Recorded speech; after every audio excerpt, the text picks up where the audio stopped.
Hello everybody, this is Max Farrow, and this is just a quick overview of the members at the Dex FX CopyWB.com system. We're just going to go through these very quickly. It should be a very easy video to follow through with the process. Now, in most cases, the StepBot system would attach to like a MyFX book, but what this is going to do is going to give you an opportunity to set up your account and get everything attached to a trade copier to where you could do the process. Now we go to signals and we can quickly see that the StepBot signals are there and we can view the signal. Okay, I already have followed the signal through that process, as you can kind of see right here, and I select that and that brings me down here. It's already following the signal, as you see. If you don't see available signals or my signals, you'll see available signals and my signals. If my signals was empty, you go through that process of viewing the signal to follow. How to manage the signals, you can click on it there and you can kind of see it quickly here that it's split up by users. Not really too much to do in here now. And that's from the dashboard. Once we get you can see under the signals line there, here's where the signals would be. The configurator is going to be setting up your account. And this is where you would add on to your account, which we show in one of the previous videos on how to add an account. Once you do that, you'll be able to manipulate that process. And I'll show you what that looks like in a second. Now that I've activated my account with the system, I can easily go in and manage it from this point. I can see where it's all at, what the process is, everything right on board. Now, I want to be able to attach the system to it, and I've done that in a previous video on how to attach that system to it. So that's real easy. I'm just going to come down and go to accounts. I'm going to go to trade copier. I'm going to add copier, which is the StepBot signal itself, and I'm going to attach it to my IG StepBot Max. Okay, I'm going to change the lot multiplier to 8 because I'm doing a particular type of process here because I have about $10,000 in there. I want to keep it just below that 1 micro lot per thousand process. In fact, I'm probably even going to do this 1 micro lot per 1,500.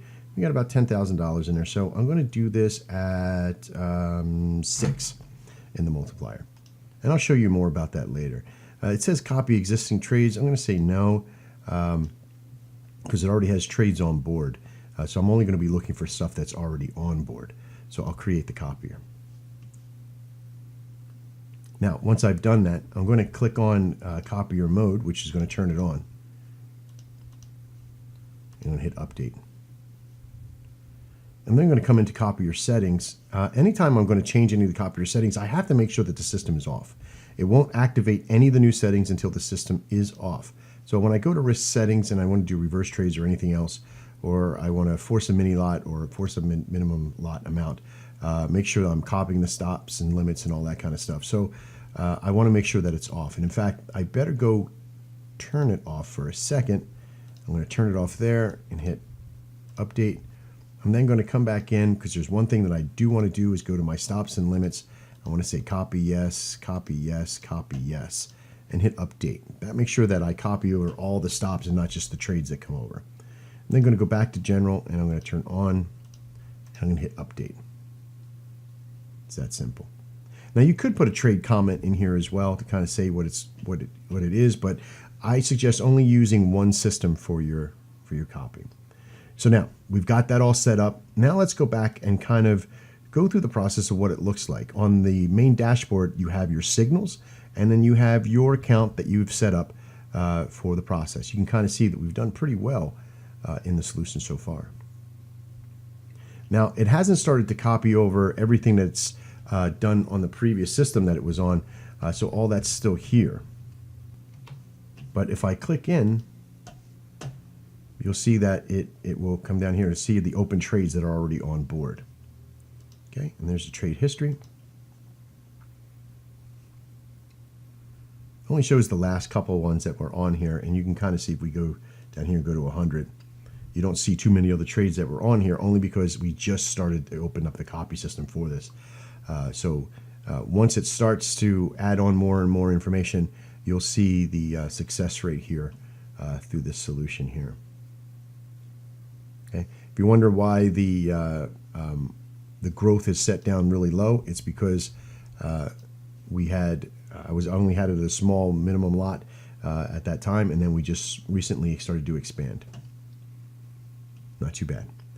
Okay, so let's go down to the next. Is that if you are looking at your signals, what can you look at to see what your signals are and how well everything's going? You can look at the actual signal itself and see how well everything's going, making sure everything matches up, that you got the same trades that the signal system does and all that kind of good stuff. Now, your P&L may be different than mine, or the StepBot system, because you're at a different rate than we are. Okay, you're at a different lot amount than we are on that signal. So it works out pretty well. Now, if you have any problems, there's a knowledge base. You can also contact support to be able to help you out. Your email alerts, here's where you can get emails sent to you, select the account and what you want to have sent to you. When the trade's open, when the trade's close. You could say when it takes profit, or if it hits stop loss, or what the take profit is, what the stop loss is. But you really don't have to worry about that too much. Just put trade open, trade close, and keep it just as that. Okay. You can add alerts, which will alert you through the process, but the alert already exists. Okay, so it will step up to that process. All right, this is just a quick overview of the system, kind of showing you around just a little bit. Under configurator, you just go to your account. You can kind of see that here, and you can manage that at any time. And from logins to account protection to Forex symbols that you want to trade or not to trade or what have you. It is a very powerful solution for you to be able to work with in the process. You can see suffixes in there already. Disabled symbols, you can come in and trade only, toggle the ones that you don't want to trade. Okay, there's 87 symbols that are activated. You can come in and disable the ones that you don't want to use. Like if you didn't want to use the Audi JPY, you would just simply click on that and then hit update for it to be able to work that. Okay, I'm Max Farrell. This is DexFXMarkets.com. Just showing you around the Dex FX copy WB.com system. I look forward to seeing you next time. And as always, trade